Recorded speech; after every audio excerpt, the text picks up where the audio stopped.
Hello everyone, Shastri Swami Dharmaprasad Dasji college ઓનામાં આપનું સ્વાગત છે। આજે આપણે SYBA sem 3 main English paper number 7 વિશે અભ્યાસ કરવાના છે, જેમાં આપણે જોવાના છે ચેપ્ટર 3 ટ્રેજિક ડ્રામા। ટ્રેજિક એટલે દુઃખદ, દુર્ઘટના અથવા તો કરુણાત, અને ડ્રામા એટલે નાટક। કરુણાત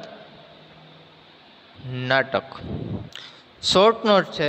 Greek tragedy explain by Rees. Rees નામના લેખક છે, એ ગ્રીસની દુઃખદ ઘટના વિશે આપણે વર્ણન કરવાનું છે, અથવા તો what is tragic drama,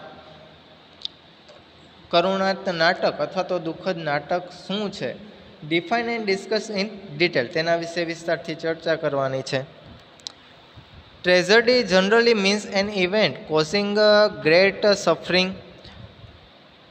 tragedy એ સામાન્ય રીતે એક એવી ઘટના છે જેમાં કોઈ મોટી પીડા, ડિસ્ટ્રક્શન એટલે કે કોઈ પ્રકારનો વિનાશ, એન્ડ ડિસ્ટ્રેસ જેમાં કોઈ પ્રકારની તકલીફ, such as a serious accident કે જેમ કે કોઈ ગંભીર એક્સિડન્ટ, ક્રાઇમ કોઈ ગુનો, ઓર નેચરલ ક્લેમિટી કે જેમાં કુદરતી આપત્તિ હોય, તો આ બધી છે એને દુર્ઘટના કહી શકાય। ઇન લિટરેચર, સાહિત્યમાં, it is a branch of drama that treats in a serious and dignified style the terrible event caused by a heroic individual.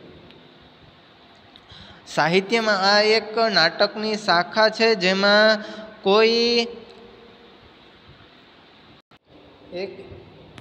એ નાટકની એક શાખા છે જેમાં હીરોને વ્યક્તિગત રીતે કોઈ ગંભીર અને કોઈ પ્રતિષ્ઠિત ભવ્ય પદ્ધતિથી કોઈ ભયંકર ઘટનાથી એની સારવાર કરવામાં આવે છે। Tragedy is more precisely refer to a work of art. જે દુર્ઘટના છે એમાં એ ખૂબ મૂલ્યવાન સંદર્ભ છે, જે એક કળાનું કામ છે। With high seriousness question concerning the role of man in the universe, કે જે બ્રહ્માંડમાં જે માણસો છે એને સંબંધિત કોઈ ઉચ્ચ ગંભીર પ્રશ્નો ઉદ્ભવે એની એ ચકાસણી કરે છે। This word tragedy was first used in the 5th century BC to describe a specific kind of play in Athens। જે આ શબ્દ છે ટ્રેજેડી છે, એ સૌપ્રથમ એથેન્સમાં એક ચોક્કસ પ્રકારના નાટકમાં 5મી ઈસવીસન પૂર્વ 5મી સદીમાં એ શબ્દ સૌપ્રથમ ઉપયોગ કરવામાં આવ્યો હતો, જે એથેન્સમાં એ ઉપયોગ કર્યો હતો। ધ 3 ગ્રેટેસ્ટ ગ્રીક ડ્રામેટિસ્ટ, એમાં મુખ્ય 3 ગ્રીકના નાટકો રજૂ કરવામાં આવ્યા છે, જેમાં એસ્ક્યુલસ, સોફોક્લિસ એન્ડ યુરિપિડિસ, જે વ્રોટ એક્સિલેન્ટ ટ્રેજેડીઝ, કે જે નાટકો છે એ એક અદ્ભુત રીતે લખવામાં આવ્યા છે, એક સારી રીતે એને લખવામાં આવ્યા છે। Actually speaking, tragedy is term in Greek origin. જે દુઃખદ ઘટનાઓ છે એ ગ્રીકમાં મૂળ રીતે એને બોલવામાં આવતી હતી, ખરેખર એ ગ્રીકમાં એ બોલવામાં આવતી હતી, એક બોલી હતી। Having the subject matter derived from Homer's Iliad and Odyssey। એનો મુખ્ય વિષય છે, એ મુખ્ય વિષયની બાબત છે એ હોમર્સના ઇલિયાડ અને ઓડેસેય છે એમાંથી એ ઉત્પન્ન થયેલો હતો। Greek tragedy contains certain future. ગ્રીકની જે ટ્રેજેડી છે એમાં ચોક્કસ પ્રકારના જે લક્ષણો છે એ સમાયેલ હતા। As it has a tragic hero, કે જેમાં એક દુઃખી hero, who is the main character of protagonist, comes from a person of high rank like kings queens etc, કે જેમાં હીરો છે એ મુખ્ય પાત્ર હતું અને પ્રોટેગોનિસ્ટ એટલે કે એક નાયક હતો જે એક ઉચ્ચ પદેથી અથવા તો એ વ્યક્તિ છે જે હીરો છે જે નાયક છે એ મોટા પદ ઉપરથી આવતો હતો, જેમ કે કિંગ્સ એક રાજા છે મોટા પદ ઉપરથી આવે છે, ક્વીન્સ એટલે કે રાણી વગેરે, તો એવા ઉચ્ચ પદો ધરાવતા હતા. હી એક્સેપ્ટ્સ હિઝ ડાઉનફોલ વિથ ડિગ્નિટી, તે પોતાનું જે નિષ્ઠા છે એની સાથે પોતાનું પતન અથવા તો નિષ્ફળતા છે એ સ્વીકારી લે છે. અ ટ્રેજિક હીરો સફર ડ્યુ ટુ ટ્રેજિક ફ્લો, જે દુઃખી હીરો છે એ દુઃખની ખામીના કારણે એ પીડાતો હોય છે, કોઈ દુઃખથી એ પીડાતો હોય છે. Which is an error in judgement, કે જેમાં એનો ચુકાદામાં ભૂલ હોય છે. Or a weakness in character, અને અથવા તો જે મુખ્ય પાત્ર છે એમાં મુખ્ય એ નબળાઈ હોય છે. Such as a pride or arrogance, જેમ કે કોઈ ગર્વ અથવા તો એરોગન્સ એટલે અભિમાન. અ ટ્રેજેડી એન્ડ્સ વિથ અ કેટાસ્ટ્રોફી, જે દુર્ઘટના છે એનો અંત છે એ એક આપત્તિથી થાય છે, એક વિનાશથી થાય છે. It observes and comments on the action through songs, તે કોઈ ગીત દ્વારા કોઈ કાર્ય છે એનું નિરીક્ષણ કરે છે અને એના ઉપર એ ટિપ્પણી કરે છે. The Greek tragedy reveals destiny as the character, જે ગ્રીકની મુખ્ય દુર્ઘટનાઓ છે એમાં મુખ્ય પાત્રમાં જે ભાગ્ય છે જે નસીબ છે એને રજૂ કરવામાં આવે છે. અથવા તો જે ગ્રીકની જે ઘટનાઓ છે એમાં પાત્રો છે જે મુખ્ય પાત્ર ભજવતા હોય એમાં એક નસીબને પણ રજૂ કરવામાં આવે છે. The ancient Greek believe in the idea of fate, જે પ્રાચીન જે ગ્રીક લોકો છે એ વિચારના નસીબ ઉપર અથવા તો વિચારના નસીબ છે એના પર માનતા હતા.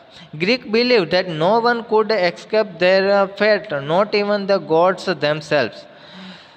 ગ્રીક લોકો એવું માનતા હતા કે કોઈ પણ વ્યક્તિ એના નસીબથી છુટકારો અથવા તો એ ભાગી શકતો નથી, અને ભગવાન પોતે પણ એમાંથી બહાર નીકળી શકતા નથી. This tragedy contains a well-known story of the gods and kings and heroes. જે આવી દુર્ઘટનાઓ છે, કરુણા નાટકો છે, એમાં કોઈ ગોડ્સના અથવા તો રાજાઓના જે હીરોઝ છે એની મુખ્ય જાણીતી વાર્તાઓ છે એ એમાં સમાવવામાં આવતી હતી.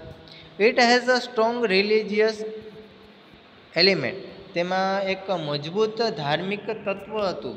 Because tragedy was perform to celebrate religious festivals, કારણ કે એમાં જે દુઃખદ ઘટનાઓ છે એ રજૂ કરવામાં આવતી હતી. શું કામ? તો ટુ સેલિબ્રેટ રિલિજિયસ ફેસ્ટિવલ્સ, કોઈ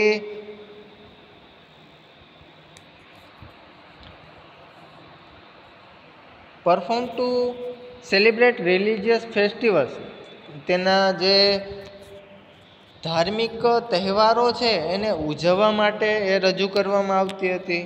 and the Greek firmly believe that immorality must always be punish by the divine justice and fate, અને ગ્રીક લોકો એવું ખૂબ માનતા હતા કે અનીતિવાળા લોકો છે એને હંમેશા સજા થવી જોઈએ. By the divine justice and fate, કોઈ દિવ્ય અથવા તો ઈશ્વરીય ન્યાયને મળવો જોઈએ અથવા તો અને નસીબની રીતે.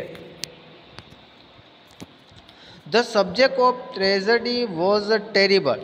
જે દુઃખદ ઘટનાનો મુખ્ય વિષય હોય એ ખૂબ ભયંકર હતો અથવા તો રાખવામાં આવતો હતો. Full of horror and violence, અને એક ભયથી એ ભરેલું હતું, અહિંસાથી ભરેલું હતું. But such horror was always off stage. પણ આવા પ્રકારનું ભય, ડર છે એ સ્ટેજની બહાર, હંમેશા એ સ્ટેજની બહાર હતો. And the audience was inform about it from the ચોરસ.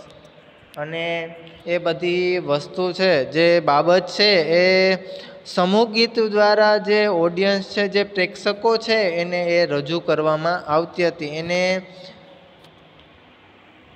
એને એ જાહેર કરવામાં આવતી હતી. It head few actors two perform the play. તે રજૂ કરવા માટે, જે નાટક છે એને રજૂ કરવા માટે ઘણા બધી અથવા તો અલગ અલગ પ્રકારના અભિનેતા હતા. It had a strong unity of action.